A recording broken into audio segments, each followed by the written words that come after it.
Bismillahirrahmanirrahim. Assalamualaikum warahmatullahi wabarakatuh. Alhamdulillahi rabbil alamin. Wassalatu wassalamu ala ashrafil anbiya'i wal mursalin. Sayyidina wa maulana Muhammadin wa ala alihi wa ashabihi ajma'in. Amma ba'du ma'asyiral muslimin wal muslimat abna'il a'izza rahimakumullah. Saudara-saudaraku sekalian, doa yang paling baik adalah doa yang dicontohkan oleh para rasul.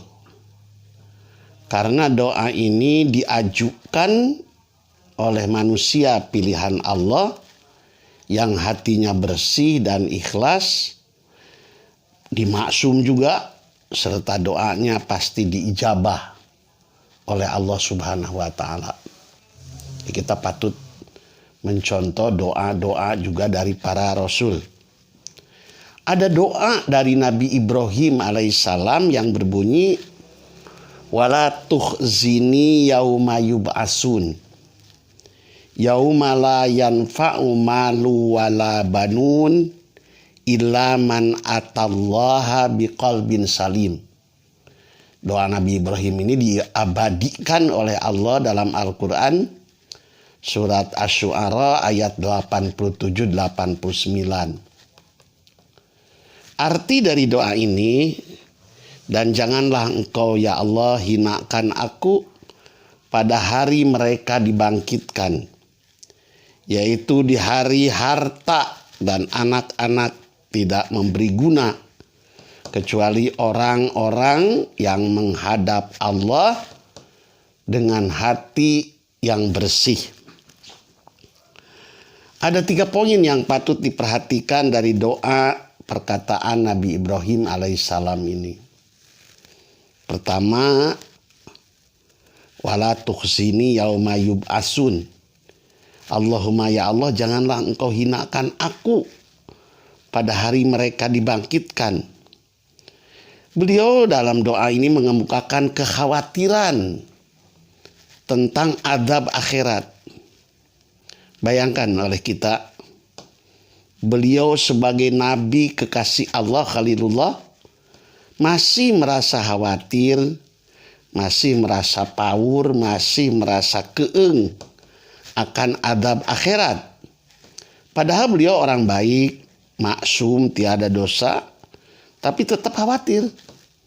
Maka apalagi kita yang manusia biasa, sedikit kebaikan dan banyak dosa, seharusnya lebih khawatir, lebih takut lagi daripada Nabi Ibrahim alaihissalam. 2, doa beliau ini juga mengandung makna devaluasi, penurunan harga. Seolah-olah Nabi Ibrahim itu dengan doa ini memperlihatkan sikap beliau terhadap dunia. Ya, diturunkan harganya, penurunan penghormatan, penurunan pujian, dan kekaguman terhadap harta benda dunia dan anak. Yang biasanya harta benda dunia dan anak ini pada waktu hidup di dunia sering menjadi simbol status dan simbol strata sosial. Seolah-olah Nabi Ibrahim alaihissalam berkata dan memberikan pelajaran juga kepada kita, memberi penekanan kepada kita bahwa di akhirat kelak harta benda dan anak itu menjadi tidak berguna. Ya, karena malaikat sebagai aparat Allah tidak mungkin disuap oleh harta, dan harta kita tidak dibawa ke akhirat atau diteror oleh kekuasaan kita, atau tidak bisa. Malaikat itu tidak bisa disuap, tidak bisa diteror, tidak bisa diamang-amang, kurang tidak bisa diiming-iming. Nah, 3, ucapan beliau ini mengajarkan bahwa qalbun salim, bahwa kebersihan hati adalah pangkal keselamatan di akhirat kelak. Jadi yang akan selamat di akhirat kelak itu yang membawa qalbun salim. Saudara-saudaraku, Apa itu qalbun salim? Imam Ibnu Katsir dan Imam Al-Alusi memaknainya sebagai berikut. Qalbun salim, salamatul qalbi anisyirki wal aqaidil fasidah. Yang disebut qalbun salim adalah bersihnya hati dari kemusyrikan dan dari akidah yang rusak. Lebih banyak ke akidah nih kalau Ibnu Katsir dan Imam Al-Alusi. Yang disebut qalbun salim itu bersihnya hati dari kemusyrikan dan dari akidah fasidah, akidah yang rusak. Ada ulama lain yang berkata qalbun salim salimul qalbi min amradil qulub. Qalbun salim adalah selamat, bersih dan bebasnya hati dari penyakit-penyakit hati.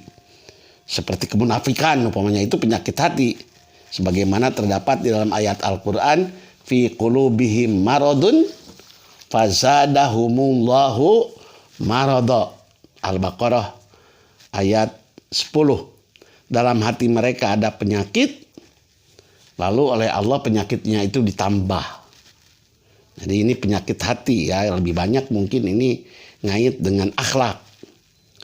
3, ada ulama lain yang berpendapat sebagai berikut. Sehat badan, kalau kita melihat badan, adalah badan yang sempurna, kuat, dan bisa melaksanakan fungsinya dan tugasnya sesuai dengan penciptaannya.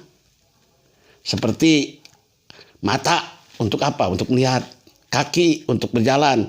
Sepanjang mata kita masih bisa melihat, masih bisa berjalan, maka mata dan kaki kita itu betul-betul berfungsi sesuai dengan fungsinya. Sedangkan hati menurut ulama ini hati yang sehat adalah hati yang sempurna. Hati yang kuat untuk melaksanakan tugas dan fungsinya. Apa tugas dan fungsi hati? Fungsi utama hati adalah mengenal Allah. Ya. Orang tidak mengenal gurunya sudah jelek. Orang tidak mengenal orang tuanya sangat-sangat jelek. Apalagi orang yang tidak mengenal Gusti Allah. Ya, maka fungsi hati itu pertama-tama sekali adalah ma'rifatullah, bertakwa dan beriman.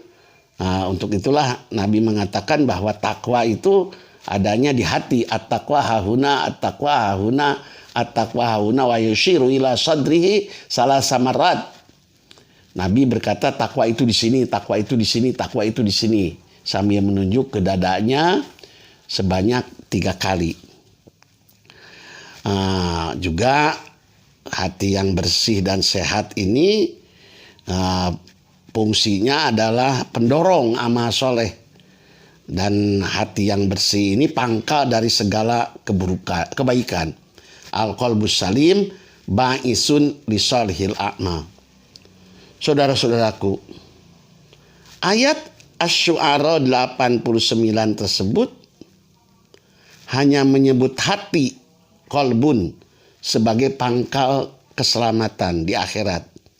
Dan tidak menyebut anggota badan yang lainnya. Kenapa? Hal ini karena ada hadis Nabi, idza saluhat saluhal jasadu kulluh wa idza fasadat fasada jasadu kulluh ala wahyal qalb.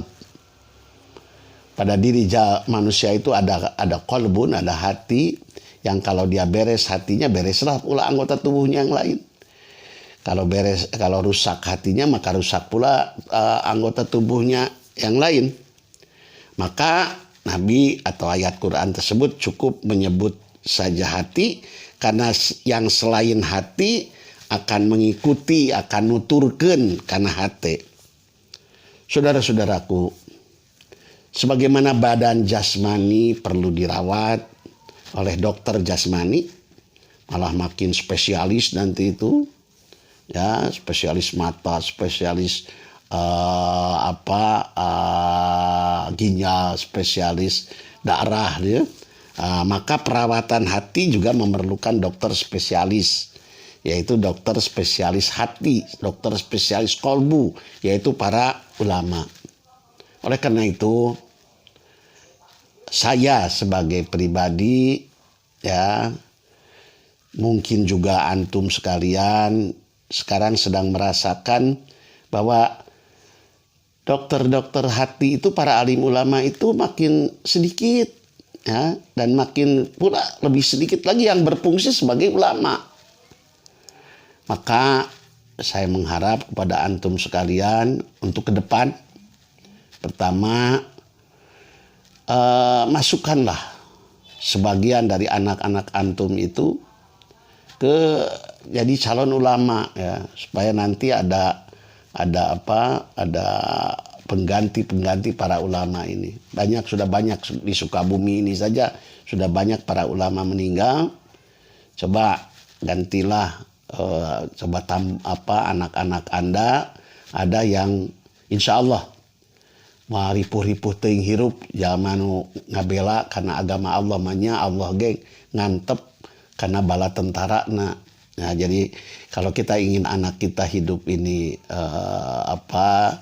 senang pamannya, ya, jadi ulama itu senang, ya. Jadi ulama itu walaupun mungkin tidak akan kaya-kaya banget, tapi dia tidak akan miskin-miskin banget, ya. Allah tidak akan membiarkan. Jadi sebahagian anak-anak Anda cobalah ada yang dijuruskan untuk menjadi alim ulama. Kedua, kita doakan ulama yang masih hidup ini untuk tetap sehat, untuk panjang umurnya. Ketiga, kita juga harus menjaga para alim ulama ini dari persekusi, dari penghinaan, dari penekanan orang-orang lain. Jangan ulama ini diiming-iming atau jangan ulama ini diamang-amang, ya, disingsiunan, jangan diancam, jangan diolok, jangan. Dan kita juga kepada para alim ulama, kita juga mengharap agar alim ulama ini juga jangan, karena akan mengobati hati, usahakan alim ulamanya juga jangan punya penyakit hati nantinya, ya. Sebab orang yang tidak punya kesehatan tidak akan bisa mengobati orang yang sakit. Orang yang sakit agak sulit mengobati orang yang sakit, hanya orang yang sehat. Orang yang sakit hatinya tentu harus diubaran oleh orang yang bersih hatinya. Mudah-mudahan para alim ulama ini juga yang masih ada dijauhkan dari penyakit-penyakit hati. Aqulu qouli hadza wastaghfirullah li wa lakum. Wassalamualaikum warahmatullahi wabarakatuh.